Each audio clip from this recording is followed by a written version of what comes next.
So hi, this will be my video on pelvic prolapse and also pelvic floor descent. I feel like on YouTube in particular there hasn't been at least I find not too many useful stories about it. So I thought about sharing my experience to maybe raise awareness and hopefully helping somebody in the future. um, well, this is my story anyways, and yeah, it's a pretty difficult one, but I think it's something that all of us are facing, as all of us who have had birth injuries. um, just every day I think about it, how often, how common it is.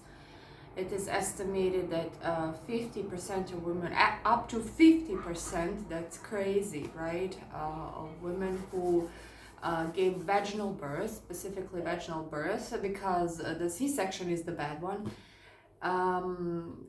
have a form of pelvic organ prolapse. The degree of severity varies from person to person, but I can tell you it's not a pleasant thing, whether it's grade 1, 2, or more. I live in Germany, and Germany, I thought to have a perfect health system, but actually, there is no system in Germany, much like I guess in any other country, for women that support, that support, or that give us support, or that even recognize that we have sustained injuries. So in like in many other countries, we're just left alone in the dark, completely abandoned by professionals to be looking around like crazy. And I didn't know what had happened to me. I've never heard of this. I never thought this is possible. I was not informed, and I think that this is a big, massive part of my trauma, because uninformed consent would have been nice, because then I would have gone for a C-section. And so many other things that I later found out, like the older you are, the more prone you are to it. So the age is an important factor, but also my birth in particular was badly managed, badly guided. And yeah, I'm still, I mean, to this day, 4 surgeries later, completely traumatized and completely unable to work, or to take care of my kid independently, without some form of help from the outside. And the thing that makes it all worse is that the hospital that did this to me refused from the very beginning to take any responsibility. I mean, they persisted. I don't have a bladder prolapse or bowel prolapse or nothing like that, even though I repeatedly went back to the hospital and was crying and telling them I clearly see my organs in my vagina. I mean, even if you type this into Google will give you an answer right away. Like, so Google knows, but they don't. I think it's a mix of two things. They really are showing competence, and then they also don't care, because as I said, there's no system in place to protect the mother, only the baby. And it's a funny thing, because those babies are attached to us later on. I in particular had experienced huge amount of burning pain and terrible pain throughout my pelvis for the next 9 months. I was completely bedridden. I mean, I could not walk, stand. Of course, nightmare toilet problems, incontinence with the bladder, and then complete loss of sensation and severe constipation with the bowel, uh, incredible pressure, and of course trauma. I was crying all the time. It took me a long time, a year and a half, no, one failed surgery later. All failed. It was the wrong type of surgery for me, which, oh, by the way, I'm trying to undo. To understand and know my diagnosis better. I also am a proud wearer of colostoma. It's permanent because as they were trying to repair the rectum prolapse, that with us also goes hand in hand with a severe pelvic floor descent, then they need to give you colostoma because essentially your rectum and the defecation apparatus doesn't work anymore. And I mean, toilet was terrible. But yeah, that's also pretty traumatic to accept. But then also colostoma itself is a really very dangerous thing. I suffered a small bowel obstruction right after I got it.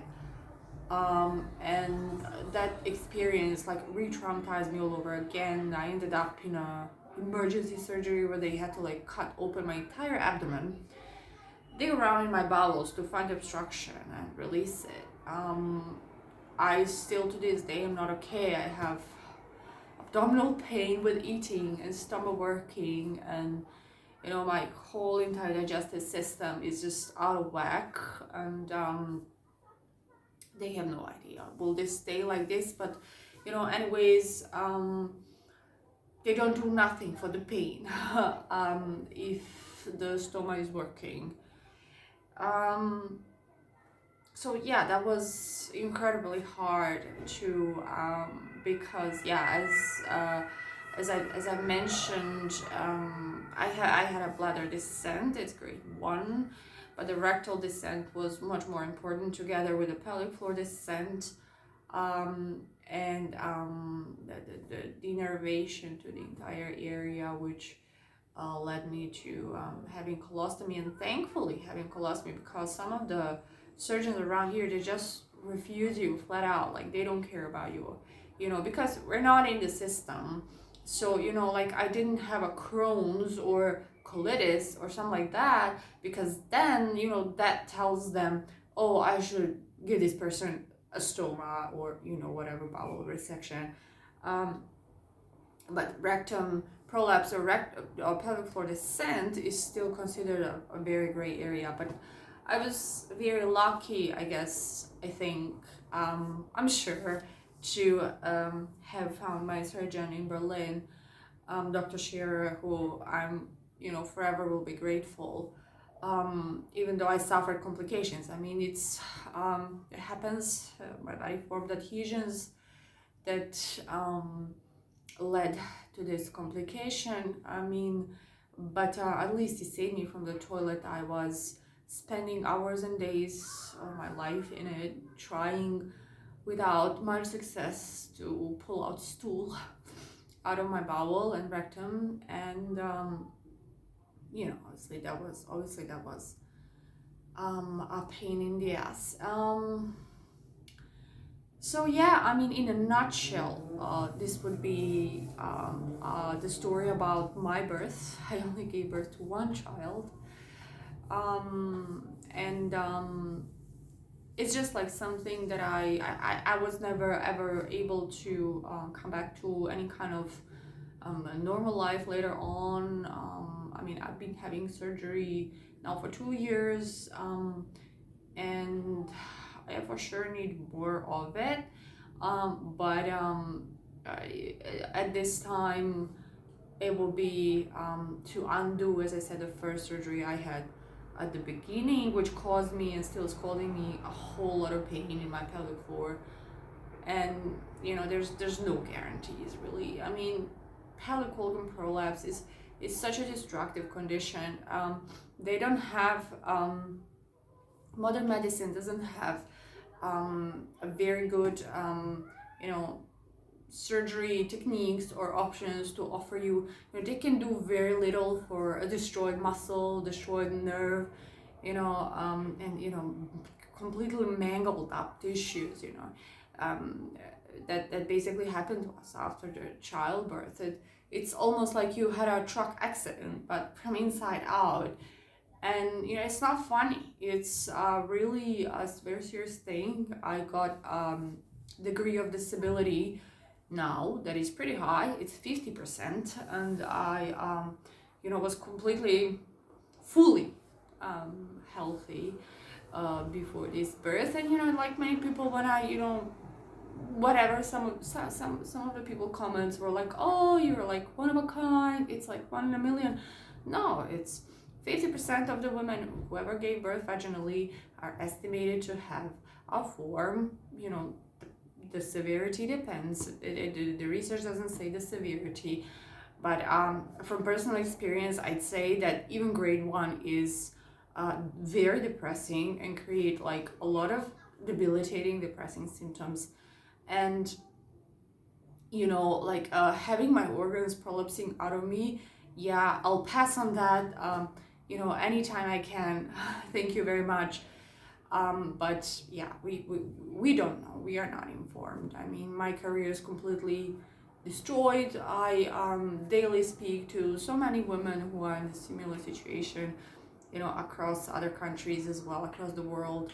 And completely, it's something really incredible. We are left just completely destroyed, debilitated, without any kind of offer for help, without any kind of, oh, I'm sorry for destroying your pelvic floor or pelvis. Nothing. It's completely ludicrous. I mean, when I think about it, socially, or like on a social level, I guess you could say that there are all kinds of these kind of, I would say, black loopholes in the society where taboo topics, I guess, where all kinds of, I guess, social deviations happen. But this is something else. I mean, this is done to mothers, and it's not like to prisoners, criminals, or like bad people that we- whatever is coming to them is coming to them anyways. If I could put it that way, it's it's a systematic destruction of the mother. And from such a mother, we are still expected to, which is completely incomprehensible, because we cannot work with this kind of condition. And I mean, some of the lucky women, they go back to their jobs like part-time or a couple of times, a couple of hours a day, because you when you have no pelvic floor, you cannot stand, walk, or even sit comfortably for any amount of time. It's a very very debilitating condition, but also severely underrated in the society and very well hidden from basically the media attention, or any other kind of attention that should be on it.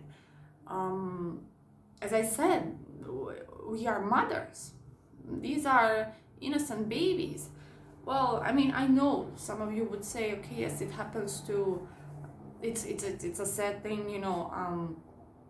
when a child gets injured or hurt, or maybe is born, with some kind of disability, with the error of doctors. And that also happens, but 50% is a huge number of mothers, and it can all be prevented with a simple C-section. C-section is a surgery, yes, but a very successful one. If you compare to pelvic organ or pelvic floor surgery, it's very it's laughable compared to all these other kind of surgeries that are really very unsuccessful. I mean, they cannot do much after for your pelvic for a completely destroyed pelvic floor. They call it reconstruction of the pelvic floor, but it's nothing like that really. They can just like sew up tissues and install mesh to lift up your organs, which can lead to terrible complications. And all these surgeries are done in area that performs so many functions in the area that is so innervated. So I mean, for instance, your sex life will never be normal again. I mean, you can bet your life on it, well, if you're lucky, but that's one of the complications from the surgery. And then you can lose very easily the function of your organ, like a bladder or bowel, or I have colostoma, and or pain, because they insert mesh, and not everybody reacts well to mesh. And I think that it's something that has been like recently in the media, all the mesh victims that specifically in the UK it was a big news. So I think they put a stop on that there, but at the same time they have no other alternatives to offer.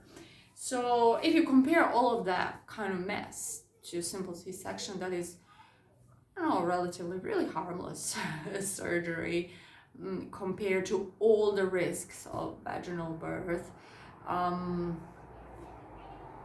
it still blows my mind that vaginal birth is the norm and C-section is the avoided thing. It's a tough situation really to be in, and it's been 3 years since I gave birth to my son, whom, there was a question at the time that my ex-husband asked me, what would you rather do? Would you have a brand new pelvic floor, or would you have your son? And of course, I love my pelvic floor, and I mean, I love the health that I used to have before and the life that I used to have before. But I guess this kind of question helped me a little bit, probably mentally, to kind of get over the fact that I forever now have to live with this disability. But obviously, no, I would never trade my son for a brand new pelvic floor. I would never trade him for anything in the world. I mean, I love him dearly, and he's the love of my life, regardless of anything that happened to me at birth. But it wasn't necessary. What happened to me wasn't necessary, and that's what makes me so angry. It's a damage that is easily avoidable, preventable with a C-section. And in my particular case, the hospital was really bad one, and the doctor was really bad one. So I mean, a young resident doctor, clueless completely, and a completely disinterested midwife who knew better but just didn't care enough to do better. Yeah, I still I will try to sue, but who knows. Doctors are very well protected creatures over here in Germany, and I'm poor and living with social welfare. Basically my life is in shambles, and I'm still struggling very much with my daily symptoms, and visiting surgeons for a further surgery, to fix nothing, just to undo my first surgery, in a great hope that the pain will go away, but it's not sure. Well, see you until my next video, and I will try to be posting like a little details from my life to tell you how it is to live with this condition, at least in my particular case. I know there's been like a lot of perky videos on YouTube with women who had like surgery of pelvic organ prolapse, and they are kind of, they seem a little bit too happy about it. I don't know. I'm really very happy for any a woman out there that finds a successful way in overcoming this problem. But I do, however, want to share my experience and actually to, share all the struggles that I've been dealing with, and I mean how I ended up in the end being handled basically by the best surgeons here in Germany, who are really the best of the best, maybe in the world too. But they're not gods. Their powers are limited, and so it really speaks of the severity of the damage that a poorly guided vaginal birth can do to you, and makes me so sad, I guess, and mad sometimes that women really don't want to talk about it more. I mean, because without talking about it, we can never change the situation. So I always say, yeah, my child will know, and I mean, I will save him and his future wife, for sure. I will do my best anyways. But I feel it's such a global, misery, and it's really something that needs to be more known about, talked about, because it's a total taboo subject in, at least in German society, which is pretty, let's say, open about incontinence and that kind of stuff. But I almost feel like, I think it is really a tacit crime that is being done to mothers and their babies. I mean, and my child, my heart breaks for my child, because I mean, he will never know the person that I used to be. He will never get the mother that he was supposed to get. He will just get a mother that is severely disabled, and then really very limited in many activities that I do with him. Everything I do with him creates me physical pain, and I mean, it's such a misery. It's for him, my heart breaks for him. It's something that we all should shift focus from the baby to the mother, because the mother is also important. I feel strongly that I think this is a situation that will change, it will shift, it will evolve in many more years to come. However, it never will unless we talk about it. Well, until the next video, I hope I have helped somebody maybe, or at least gave valuable information. And you can leave me the comments below, or tell me maybe something, the topic that I should be making the video on, or something that or other kind of details that you would like to know about this thing. And I will just sporadically be making videos as I am hit with inspirations. I'm also quite limited in my daily activities. I spend a lot of time basically in the house at home.